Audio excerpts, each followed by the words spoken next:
मंत्री और VIP supremo son of मल्लाह श्री मुकेश सहनी जी ने सीतामढ़ी के रुन्नी सैदपुर प्रखंड अंतर्गत सोनपुरवा बघोनी एवं कोवाही में संतोषी माता की पूजा कार्यक्रम में सम्मिलित होकर जनसभा को संबोधित किया है। कार्यक्रम में पार्टी के जिला सचिव पूर्व मुखिया श्री राम बाबू सहनी, मेला सचिव डॉक्टर अजय कुमार, वीआईपी नेता श्री आनंद मधुकर यादव, श्री चंदेश्वर सहनी, श्री संजीत कुमार मंडल, श्री रूपलाल सहनी, श्री उपेंद्र सहनी, श्री मुन्ना सहनी, श्री विकास ठाकुर, श्री आकाश कुमार, श्री धर्मेंद्र कुमार, श्री सूरज कुमार सहित पार्टी के कई पदाधिकारी गण एवं कार्यकर्ता गण मौके पर मौजूद रहे।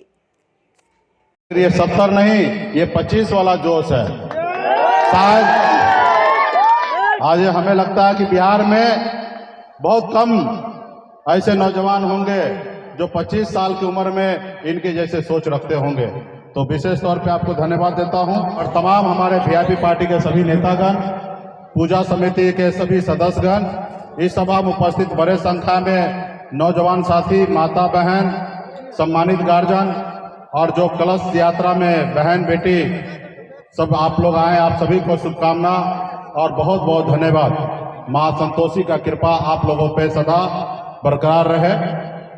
और ये मंच तो पूजा का है और ये कोई पॉलिटिकल मंच नहीं है, लेकिन एज ए मैं नेता, आप सबका भाई, आपका दोस्त, आपका अपना, तो मुझे लगता है कि अपने दिल की बात आपके बीच में रख देना चाहिए। आज हम लोग पूजा क्यों करते हैं? पूजा इसलिए करते हैं कि हमारे पास अनेकों समस्या होता है।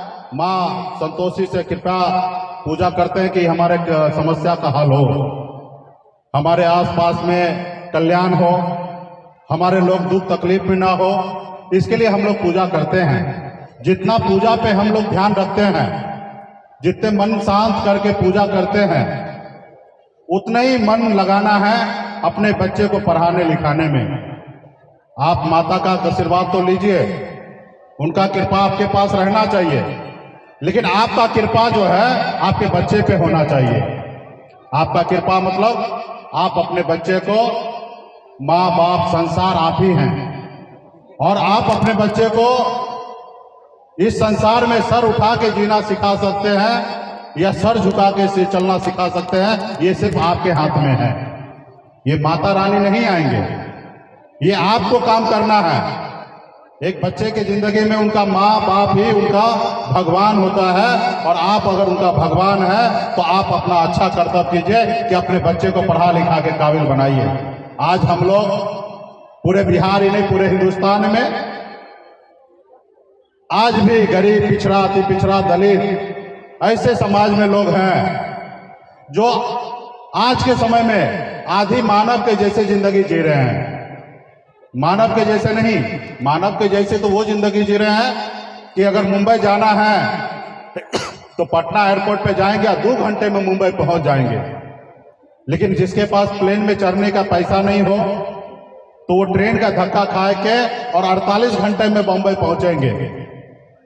तो इसलिए आज भी आदि मानव के जैसे जिंदगी जीते हैं। अब दिसंबर जनवरी ठंड का समय आएगा। इस ठंड में लोग रजाई से बाहर निकलने का सोचेंगे नहीं। उनके अगर पैर भी अगर रजाई से बाहर निकल जाए तो वो सोचेंगे कि हमारा पैर रजाई से बाहर निकल गया, कैसे रजाई के अंदर कर ले। लेकिन यही समय में मछुआरा समुदाय के लोग 4 बजे भोरे मछली मारने के लिए तालाब में उतरते हैं और मछली मार के बाजार में लेके जाएंगे, उसको बेचेंगे, तब उनके घर पे खाना का व्यवस्था होगा। तो आप बताइए कि एक आदमी राजा के जैसे जिंदगी जी रहे हैं और एक आदमी आदि मानव के जैसे जिंदगी जी रहे हैं। इस संसार में सबका हक है बराबरी में जीने का, लेकिन नहीं है। पहले आजादी से पहले इस देश में राजा राज करता था, और आजादी के बाद बाबा साहब ने हमको संविधान दिए, संविधान में हमको बराबरी का अधिकार दिया। जितना प्रधानमंत्री नरेंद्र मोदी जी के वोट में ताकत है या मुकेश अंबानी के वोट में ताकत है, उतना ही ताकत हमारे वोट में भी है। और अभी का समय में राजा वोट से बनता है, महाराजा यानी कि प्रधानमंत्री वोट से बनता है या मुखिया हो वो वोट से बनता है। लेकिन दुर्भाग्य है कि हमारे पास वोट रहने के बावजूद भी हम अपने लोगों को राजा नहीं बनाते हैं, दूसरे लोगों को बनाते आए हैं और उससे हमारा कल्याण नहीं होता है। लोग कहते हैं जिसके पास दल होता है उनके पास बल आता है, और जिसके पास बल होता है उनका हर समस्या का हल होता है। और जिसने भी दल बनाया उसको बल मिला, और जब बल मिला तो उसका हर समस्या का हल हुआ है। देखिए हमारे आदरणीय श्री लालू प्रसाद यादव जी, उन्होंने दल बनाया, उनको बल मिला और उन समाज का हर समस्या का हल हुआ। बहन मायावती दलित के बेटी 4 बार उत्तर प्रदेश में मुख्यमंत्री बने। हमारे स्वर्गीय रामविलास पासवान जी दल बनाए, पार्टी बनाए, उनके लोग उनके साथ दिए और बिहार से लेकर देश तक एक बड़े मंत्री के रूप में बन जाने गए, अपने लोगों का समस्या का दूर किया। आज हम लोग भी संघर्ष करने के लिए आए हैं। आज हम लोगों ने भी 18 में पार्टी बनाया, दल बनाया, समाज ने लोगों ने उनको बल दिया, मजबूती भी हुआ, लेकिन भाजपा ने हमारे विधायक को खरीद लिया। लेकिन हम संघर्ष करना भूलेंगे नहीं, संघर्ष करेंगे। आज हम चाहते हैं कि देश में हर जाति के लोग गरीब हैं, चाहे वो ब्राह्मण हो, भूमियार हो, लालाजी हो, या मुसहर का बेटा हो या मल्लाह का बेटा हो, हर लोग गरीब है। तो आज देश में 10% आरक्षण दिया गया सामान्य वर्ग के लोगों को। हमारी लड़ाई है कि आप आरक्षण दीजिए, हम मना नहीं कर रहे हैं, लेकिन आप 8 लाख कमाने वाले लोगों को अगर आरक्षण दे रहे हैं, सामान्य वर्ग के लोगों को, तो क्या 1 लाख कमाने वाले मछुआरा को या दलित के बेटा को आरक्षण नहीं मिलना चाहिए? उनको भी मिलना चाहिए। देश में जातिगत जनगणना कर लीजिए और जिस जाति का जितना संख्या है उसको उतना % आरक्षण दे दीजिए। जो गरीब है उनको आरक्षण दीजिए। मुकेश सहनी को आरक्षण नहीं चाहिए। मुझे क्या जरूरी है आरक्षण का? मैं संपूर्ण हूं, मुझे कोई चीज का कमी नहीं है, बच्चे अच्छे स्कूल में पढ़ रहे हैं, लेकिन जो गरीब है उनको आरक्षण मिलना चाहिए। लेकिन ये भारत सरकार जात को देखकर आरक्षण दिए। तो मेरी लड़ाई वो है भाई, बिहार में ओबीसी 60% ओबीसी को आप 27% आरक्षण दे रहे हैं, लेकिन 12% आबादी को आप 10% डायरेक्ट आरक्षण दे रहे हैं। तो मेरा ये कहना है कि जातिगत जनगणना कर लीजिए और सबको आरक्षण दीजिए, चाहे ब्राह्मण हो, भूमियार हो, लालाजी हो, उसमें मल्लाह हो, पासवान हो, दुसाद हो, सबको दीजिए, लेकिन जनसंख्या के आधार पर दीजिए। किसी को ज्यादा किसी को कम नहीं दीजिए। आज इसके लिए मैं लड़ाई लड़ रहा हूं। तो लोग कहते हैं कि मुकेश सहनी गलत कर रहा है। कुछ लोग को लगता रहेगा कि मुकेश सहनी सिर्फ जात की बात करता है। हाँ, मैं जात की बात करता हूं। आपके नजरों में वो जात होंगे, लेकिन मेरे नजरों में निषाद समाज मेरा परिवार है और मैं अपने परिवार के लिए लड़ाई लड़ रहा हूं। आज मुझे मौका मिला, बिहार में मैं मंत्री बना, मैंने एक योजना लाया जिसमें 10 लाख पशु गरीब लोगों को बांटने का निर्णय लिया था। उसमें हर जाति समूह को हम लोग बांटते, लेकिन भाजपा वाले ने देखा कि गरीब पिछड़ा मल्लाह का बेटा कल तक ये मछली मारता था, आज हमारी बराबरी में बैठने लगा, आज बिहार में राजनीति करने लगा, अपनी दल बना लिया, अपनी पार्टी बना लिया, अपने विधायक बना लिया और हमारी बराबरी कर रहा है। तो भैया, क्या जिंदगी भर हम आपके पीछे पीछे चलते रहे? क्या जिंदगी भर हम आपका गुलाम बने रहे? क्या मेरा अधिकार नहीं है, मेरा हक नहीं है कि संसार में सर उठा के जीने का? और मैं अपने अधिकार के लिए अगर सर उठा के जी रहा हूं तो ये बगावत है।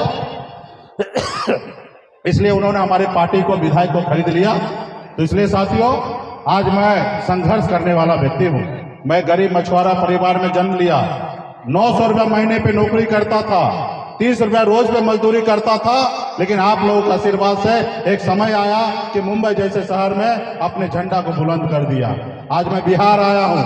आप सबको पता होगा कि 18 में पार्टी बनाया और 20 में सरकार में बिहार विधानसभा में लोगों के सीने पे चढ़कर अपने हक अधिकार लेने लगा।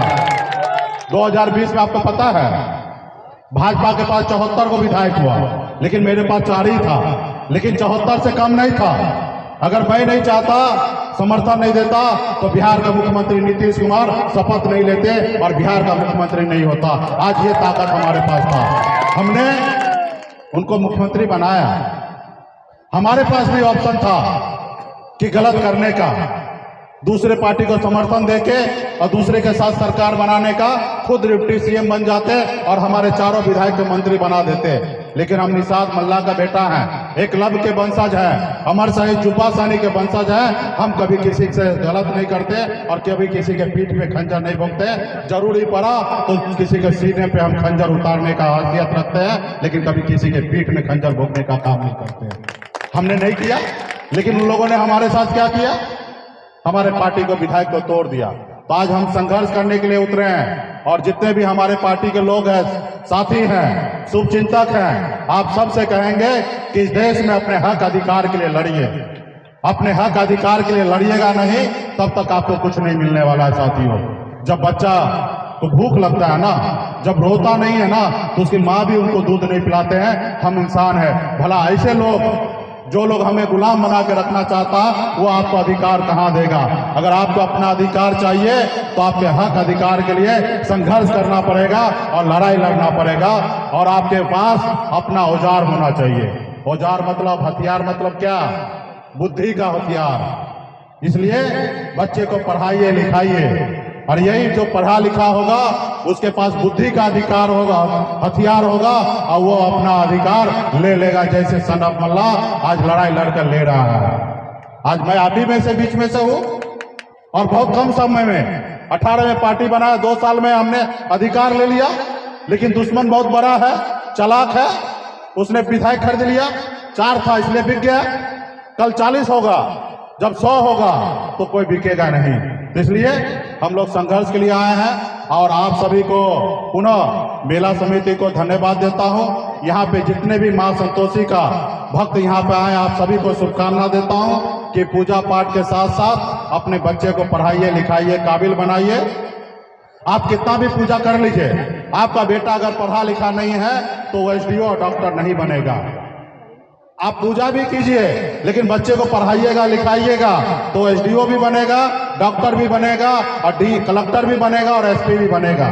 और जब आपका बच्चा पढ़ेगा लिखेगा नहीं तो उसको कितना भी पूजा कर लीजिए, वो कलेक्टर नहीं बन सकता है। तो इसलिए कलेक्टर बनने के लिए पढ़ाई की आवश्यकता है, और आपको संघर्ष करना है तो आपको समझदार होना पड़ेगा। जैसे हमारे बाबा साहब अम्बेडकर जी ने पढ़ाई लिखाई करके हम लोगों के लिए संघर्ष किया। इसलिए हम लोग आज मुंबई के ऐशोआराम जिंदगी को जीते हुए छोड़कर मैं आपके बीच में आया हूं। अपने लोगों के हक अधिकार के लिए संघर्ष करेंगे, लड़ाई लड़ेंगे, और अपने लोग सर उठा के जिए, इसके लिए आज मैं संघर्ष कर रहा हूं। तो सभी को शुभकामना देता हूं, बहुत बहुत धन्यवाद। और विशेष तौर पर राम बाबू साहनी जी को भी धन्यवाद देता हूं। पार्टी के लिए मजबूती से लगे हैं और बहुत अच्छा काम करते हैं। ये तो भले अभी जो भी हो, आज हम लोगों का समय उतना अच्छा नहीं है। जो घड़ी का कांटा होता है ना, कभी 6 पे जाता, वही कांटा कभी 12 पे जाता है। फिर हमारा पुनः वो कांटा 12 पे जाएगा, और उस समय में आप देखेंगे राम बाबू जैसे लोग आपके क्षेत्र का विधायक होंगे और ये पार्टी का मजबूती व्यक्ति होंगे। इसलिए मजबूती से अपने दल और अपने लोगों के साथ रहिए, और आने वाले समय में जो आपको हमेशा इज्जत कर सकता, प्यार कर सकता, आपके दुख सुख में हमेशा खड़ा होगा, ऐसे लोग आपको जनप्रतिनिधि बनाएंगे, ताकि आपके आने वाले पीढ़ी के लिए लड़ाई लड़े और हक अधिकार की लड़ाई लड़े। तमाम यहाँ पे उपस्थित सभी साथी को बहुत बहुत धन्यवाद, सभी को बहुत बहुत धन्यवाद।